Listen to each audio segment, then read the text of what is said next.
Okay, so this next video in our technique series is probably the most important video that we're ever going to shoot in terms of exercise technique. In a beginning tip video, if you've watched those, you found one that talked about only if you love it or do it if you love it, referring to if there's an exercise that you hate, you probably as a beginner don't need to do that exercise. Within that, I do believe I tried to balance it by there are movement patterns that almost everyone needs to be able to do, and you need to find a variation within that. This video is going to tie like all that together at one time, because when we see people doing lunges at the gym, they are consistently the worst, most dangerous looking movements we've ever possibly seen. Even when a professional trainer is standing over them, watching them or looking at their watch or eating their food or like Snapchatting some bullshit, they're doing the most awful lunge imaginable. And so if you don't love an exercise, it could be because it just hurts bad. Lunges do hurt bad when done correctly. They just suck. Especially without the right foundation to do a lunge. Well, I'm talking about they just hurt if you do them right. If they're perfect, you're going to want to suffer in a sense of exercise, but they're amazing. Then, her point, if you're doing them poorly, that's the other reason. If you hate an exercise, you need to be able to tease out, and this was not in the beginning tip video, is it because you're doing it wrong or because you just don't like that movement for some other reason?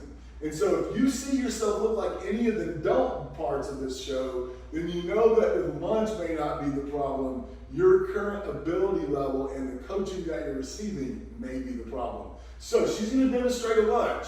What it should look like if you're doing a walking lunge across the floor. Notice her knees are straight up and down. She travels straight up and down. That's important. She has depth when she's doing that motion. Now, there's all kinds of nuance. We did a video on bicep curls and how subtle changes. You can do a lunge that looks slightly different, meaning that you're leaned a little forward. Your knee goes kind of over your toe. Yes, it does that when you're doing quad dominant movement. You can also keep your shin more perpendicular like she did, where it's more of a glute movement if that's important. We'll do a video specific to that at some point in time, but right now just know the fundamentals. You should be traveling low, your knees should touch the ground, you come up, you take that step forward, and your knees should not be demonstrate what we see with the knees.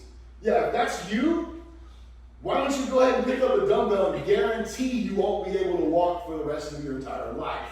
Because that's what we see happening all the time. And then what goes with that with the depth? How's that look? Yeah, there we go. That's what it looks like. And you see that. You go around, watch people do the lunge at the gym, and you'll know exactly what we're talking about. If you look like that, this video's for you. Because the lunge pattern is crazy important for all kinds of reasons. Even in my own mobility issues, when I do lunges, I just live better. Even though I can't do a lot of weight, you do have to check your ego. But the solution isn't to get rid of lunges, it's to find an appropriate progression. So we're going to go from level 1 to about level 4 or 5 in options you have as you gain capacity. And as you perfect one movement, try the next level, see where you're at, be honest with yourself, and go from there. So the first version of this is just a step up. She's going to come forward, and she's going to put her leg on the bench, her foot on the bench, I should say. She's going to step up. And she's going to lower. You can touch or not, it doesn't matter. You can alternate legs or do the same leg and then switch to the other side. That's an intensity change, whatever you feel good about. Notice, this bend in the leg is the same as it would have been on a lunge. It's just way more gentle. You can do one more variation if you're still unstable. This is what I have someone doing right now as she works on it. You can get a pole, make sure that you're stable, and begin building the capacity to keep the knees straight while you do that. If anyone out there is like a pro or going, there's other things that you can do to stabilize the knee. Yes, there are. There will be a correctives video somewhere else. We just haven't gotten that far yet. So this is like level, I don't know, 0.5. Yeah, wait, 0.5. And then you have level 1, like that.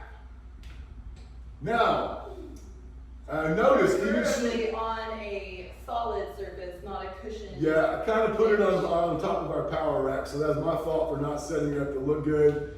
But forgive us, you get the gist of the idea. That's what you want. The next level. Sorry, we don't have Van White working for us yet. That's where we're at. So this next level is going to be a split squat.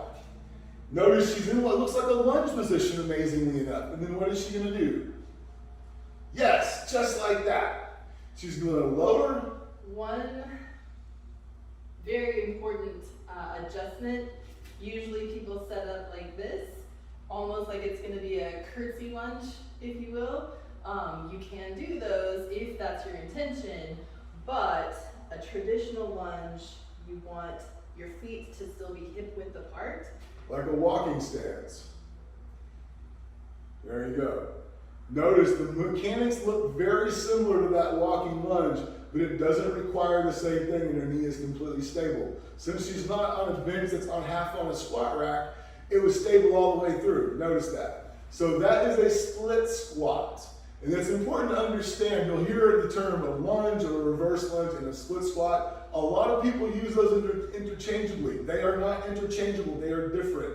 A split squat is stationary. The bench step up was stationary.